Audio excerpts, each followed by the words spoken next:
The Eye of the World, Chapter 6, The Westwood. Rand is baffled how such a small wound along Tam's side has left him so ill. He'd seen Tam hurt much worse in the past, yet not slow down. He dresses the injury, worrying at the flame-like heat emanating from it. His mind is still in turmoil over the appearance of Trollocs and a possible fade. Knowing that Trollocs can track by sound and smell now, he resolves to travel parallel to the quarry road. He cuts strips from a blanket and ties it to the cart planks, making a litter. Before he lifts Tam onto it, his father starts talking, as if his dead wife, Carrie, is there in front of him. Desperate to keep him quiet, Rand tells him that Mother wants him to stay quiet. He carefully places Tam onto the litter, harnessing it to his chest to pull along, and sets off, sword at his side and fighting down his fear. Reaching the road, he moves a short distance back into the forest for cover, heading towards Emond's field.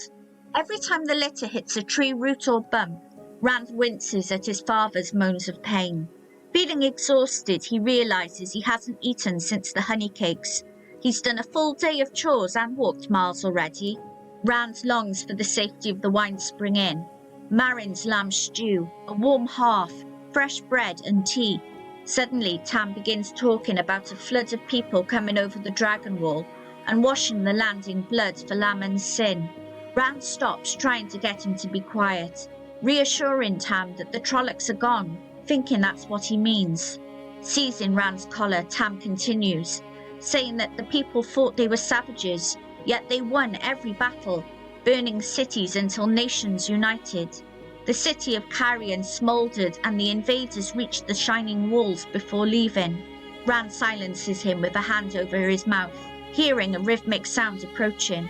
Watching the road, he can see figures approaching, and for a brief moment wonders if they could be villagers who could help. A dark rider appears with 20 Trollocs in a formation around him. Desperately, Rand throws his body over Tam's to keep him quiet.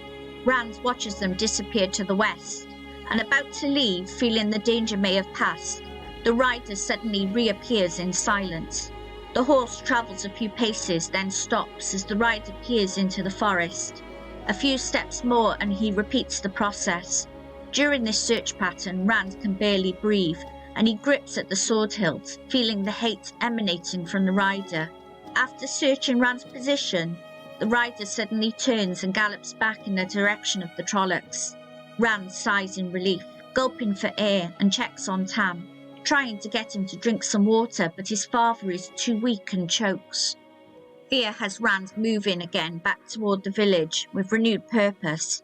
It doesn't last long before his exhaustion creeps back until he's stumbling as much as walking.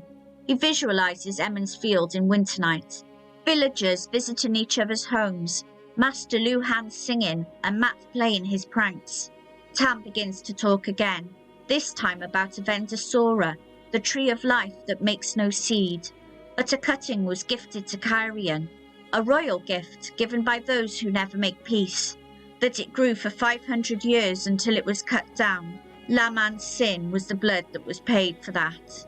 Rand reflects on what his father said and just how many stories are really true, such as the Greenman, Ogier and the black-veiled Aielman.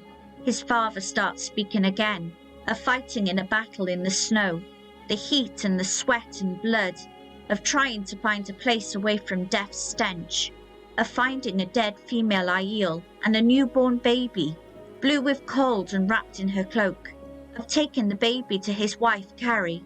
They'd always wanted a child. Yes, Rand is a good name. Rand collapses in shock at this, unsure of the truth of Tam's ramblings. They were just fever dream rants, he told himself. He declares aloud that Tam is his father and checks on him again.